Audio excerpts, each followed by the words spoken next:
Hello అండి. Welcome to Dhanvi Tanvi talks. ఎలా ఉన్నారు అందరూ? నేనైతే బాగున్నానండి. మీరందరూ కూడా బాగుండాలని మనస్ఫూర్తిగా కోరుకుంటున్నాను. వినాయక చవితి వ్లాగ్ అయితే అండి ఇది. అయితే ముందు రోజే అన్నీ కూడా నేను ఇలా వాష్ చేసేసుకుని క్లీనింగ్ అంతా పెట్టేసుకున్నాను. ముందు రోజే క్లీన్ చేసేసుకుని అంతా కూడా ఈ విధంగా ఏమైతే కావాలో అంటే గారెల కోసం, బూరెల కోసం కూడా పప్పు అయితే నానబెట్టేసుకున్నాను. అంటే పొద్దున్నే లేచి చేసుకోవడం అంటే పిల్లలతో అవ్వదనేసి ఫస్ట్ అయితే పూల కోసం ఇలా మార్కెట్కి అయితే వచ్చేసాను. దారబంధాలకి కట్టడానికి బంతిపూలు కావాలని రేట్లు అయితే చాలా అంటే చాలా ఎక్కువగా చెప్పేశారనమాట. సో ఒక 1 కేజీ తీసుకుని వచ్చేసాను. ఇలా ఇంటికి వచ్చిన తర్వాత ఇలా బూరెల పిండి కోసం గారెల పిండి, అలానే పూర్ణాలు, అలాగే చింతపండు పులుపు కూడా నేను చేసేసుకున్నాను. చూసారా ఎన్ని గంటలు అయిపోయినాయో. ఈ పనులన్నీ కూడా నేను మార్నింగే పెట్టుకుంటే ఇవి అవుతాయి. వీటికి తగ్గట్టు ఇంకా ఎక్స్ట్రా కూడా అవుతాయి కదండీ. సో అంతా కూడా ఎక్కువైపోతుంది. పిల్లలతో నాకు ఎక్కువ నీరసం వచ్చేస్తుందనమాట. సో అందుకని ఫస్ట్ ముందు రోజుగా ఇవి ముందుగానే చేసుకోవచ్చు కాబట్టి హెడ్ బాత్ చేసేసి ఇవైతే నేను ప్రిపేర్ చేసుకుని మళ్ళీ క్లీనింగ్ అయితే చేసేసుకున్నాను. సో టైం ఇంకా పడుకునే టైం అవ్వలేదు కాబట్టి ఇలా ముందైతే ఒక చోట క్లీన్ చేసేసుకుని రేపొద్దున పూజకి ఏమేం కావాలో అన్నీ ఒక చోట అయితే పెట్టేసుకుంటున్నాను అనమాట. ఇలా అన్నీ పెట్టేసుకుంటున్నాను. బంతిపూలు ఇవి ఇందాక తీసుకొచ్చినాయి అనమాట. 1 కేజీ తీసుకున్నాను. చాలా అంటే రేట్లు ఎక్కువగా ఉన్నాయి. అలానే పూజ కాబట్టి ఇప్పుడు అలానే ఉంటాయి అనమాట. ఈ నవరాత్రులు ఎక్కువగానే ఉంటాయి. అలాగే డెకరేషన్కి కావాల్సినవి పూజా సామాగ్రి, పత్రి అంతా కూడా తెచ్చుకున్నవన్నీ ఇలా ఒక చోట పెట్టేసుకుని అన్నీ ఉన్నాయో లేదో ఒకసారి చెక్ చేసుకుంటున్నాను అనమాట. హడావిడిలో కానీ మార్నింగ్ డెకరేషన్ అప్పుడు కానీ ఏది ఎక్కడ పెట్టామనేది ఒకసారి ఐడియా రాదు. సో ఇలా కొంచెం ఒక చోట పెట్టుకుంటే మనకి హడావిడి లేకుండా ఉంటుంది. మనకి థాట్స్ కూడా వస్తుంటాయి అనమాట. సో ఇవన్నీ డెకరేషన్ కోసం. అలాగే గులాబీ పూలు ఇందాక మార్కెట్లో తీసుకున్నవి. ఈ ఫ్లవర్స్ మనకి 1 వీక్ వరకు ఇలానే ఉంటాయి అనమాట. గులాబీలు అయితే ఇలా బంతిపూలు అయితే ఒకటి రెడ్ కలర్, ఒకటి ఎల్లో కలర్ పెట్టుకుని ఇలా దండలాగా గుచ్చుకుంటున్నాను దారబంధాలకి, అలాగే గేట్కి పెట్టడం కోసం ఈ విధంగా అయితే గుచ్చేసాను అనమాట. సో టైం అయిందని చెప్పి పిల్లల్ని కూడా పడుకోబెట్టేశాను. 9 o'clockకి వాళ్ళు పడుకుంటారు. సో 9-9:30 కల్లా పడుకున్నారు. ఇంకా పడుకున్న తర్వాత ఏంటో తెలియదు కానీ పూజలప్పుడైతే నిద్ర కూడా రాదు. మార్నింగే ఏమేం చేయాలి, ఎలా చేయాలన్న ఆలోచనే ఎక్కువసేపు ఉంటుంది. ఎప్పుడో 12 కల్లా నిద్ర పడుతుందనమాట. సో ఎందుకులే ఆ పని కూడా చేసుకుందామని చెప్పేసి నేను ఇలా గడపకి ముగ్గులు అయితే పెట్టేద్దామని చెప్పి అనుకున్నాను. పసుపు రాసేసి ఇలా గంధం బొట్లు, కుంకుమ బొట్లు పెట్టేస్తాను. మా అమ్మ ఎప్పుడూ చెప్తుంటుంది, ఆ మాట గుర్తొచ్చిందనమాట. ఇలా గడపకి పసుపు పెట్టేటప్పుడు మన కాళ్ళకి ఫస్ట్ పసుపు రాసుకుని అప్పుడు పెట్టాలి అని చెప్పి అంటుంది. సో అలా నేను ఫస్ట్ రాసేసుకుని తర్వాత గడపకి రాస్తాను. మన ఇంటి దగ్గర అయితే కలాపి వేసుకుంటాము. ఇక్కడ అద్దింట్లో కాబట్టి ఇలా ఇలా అలికేసుకున్నాను. సింపుల్గా డిజైనింగ్ అయితే వేసేసుకున్నాను. చిన్న చిన్న ముగ్గులు అయితే పెట్టేసుకున్నాను. నేను మరీ పెద్ద ముగ్గులు అయితే పెట్టనండి. సింపుల్గా చిన్నగా ముగ్గులు అయితే పెట్టేస్తాను. ఇలా ముగ్గు పెట్టేసుకుని గడపకు కూడా కొంచెం పసుపు, కుంకుమ, అక్షతలు, ఒక పుష్పాన్ని కూడా పెట్టేసుకున్నాను. మార్నింగే లేచిన తర్వాత మనం ఇవన్నీ చేసుకోవాలంటే చాలా టైం పడుతుంది. సో ముందుగానే ఇలా చేసేసుకుంటే ఎప్పుడు నైటే ముగ్గు పెట్టుకుంటాం కాబట్టి ఇలా చేసేసుకుంటే టైం సేవ్ అవుతుంది. కుదిరిన వాళ్ళు మార్నింగే చేసుకోవచ్చు. నాకైతే ఇవన్నీ ముందే ఎందుకు చేసేసుకుంటున్నా అంటే చిన్న పాప 10 months పాప అంటే తనతో ఎక్కువ టైం స్పెండ్ చేయాల్సి వస్తుంది.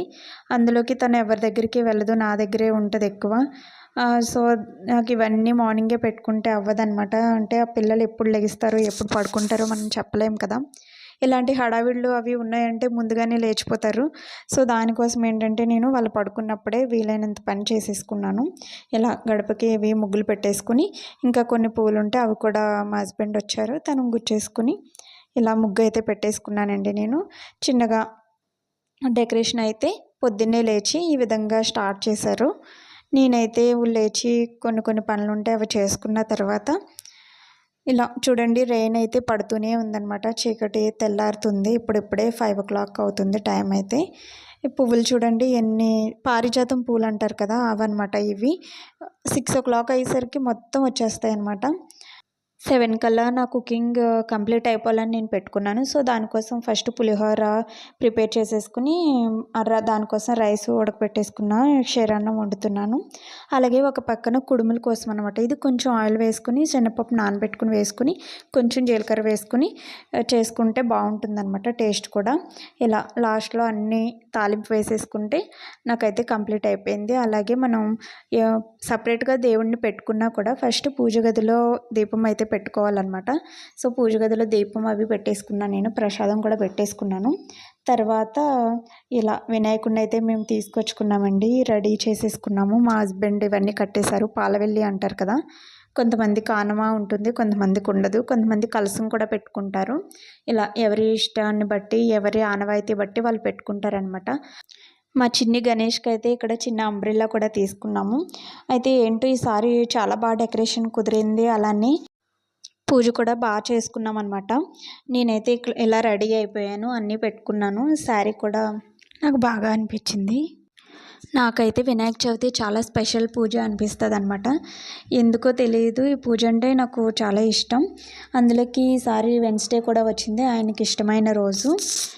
ఎప్పుడు కూడా వినాయక చవితి ఇలా వైఫ్ అండ్ హస్బెండ్, మా హస్బెండ్ నేను ఎప్పుడు ఇలా కలిసే చేసుకుంటాము. సో, అందుకే ఈ పూజ నాకు బాగా స్పెషల్ అనిపిస్తుంది.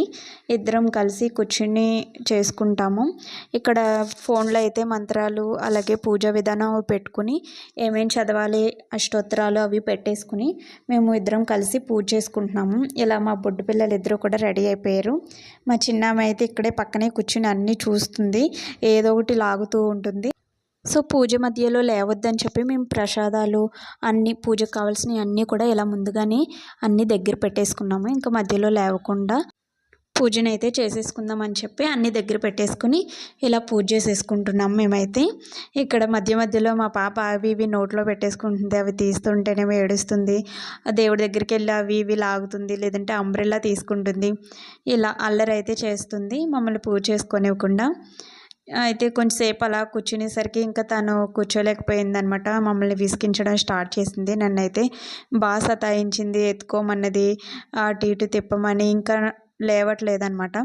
సో, ఇంకా తనకి నిద్ర కూడా వచ్చేస్తుంది. మేము పూజ మధ్యలో లేవద్దు అనుకున్నాం కానీ ఇలా ఏడుస్తూ ఉందనమాట బాగా. సో, పక్కనే లేచి ఉయ్యాల పెట్టుకుని ఇక ఉయ్యాల్లో వేసేసరికి అప్పుడు పడుకుంది.